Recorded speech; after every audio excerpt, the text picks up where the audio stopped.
ఇవాళ జోగి రమేష్ చేసింది మహాపాపం. ప్రజలు కోరుకున్నటువంటి ప్రభుత్వాన్ని ఇబ్బంది పెట్టాలని ప్రయత్నం చేశాడు. లిక్కర్ స్కామ్ చేశాడు. అరెస్ట్ అయ్యి నిన్న బెయిల్ మీద విడుదలవుతూ నానాయాగి చేస్తా ఉన్నాడు సిగ్గు లేకుండా. చేసిందేమో తప్పుడు పని, చేసిందేమో దొంగ సారా వ్యాపారం. దాంట్లో అరెస్ట్ అయ్యి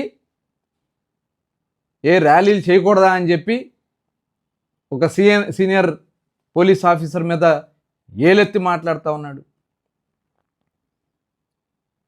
ఖచ్చితంగా ఇది కేవలం మీకు ఇంకా సిగ్గు లజ్జ లేదు. చంద్రబాబు నాయుడు గారి ఇంటి మీదకి వెళ్తాం, మళ్ళీ తుప్పు రేగొడతారు. ఇవాళ మీరు చేస్తున్నటువంటి చేష్టలు చూస్తూ ఉంటే ప్రజలే విసిగిపోయారు.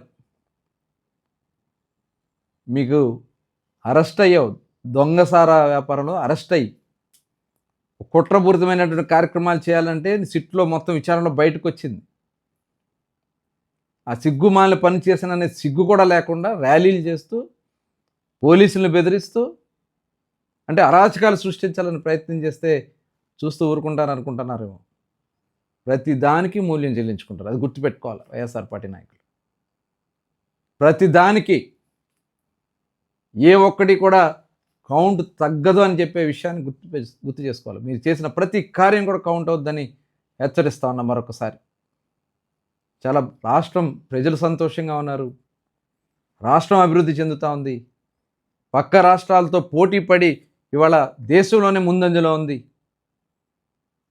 దానికి సహకరించాల్సింది పోయి పిచ్చి పిచ్చి వేషాలు వేస్తే మటుకి ఎవరిని వదిలిపెట్టే సమస్య లేదని కూడా హెచ్చరిస్తా ఉన్నా.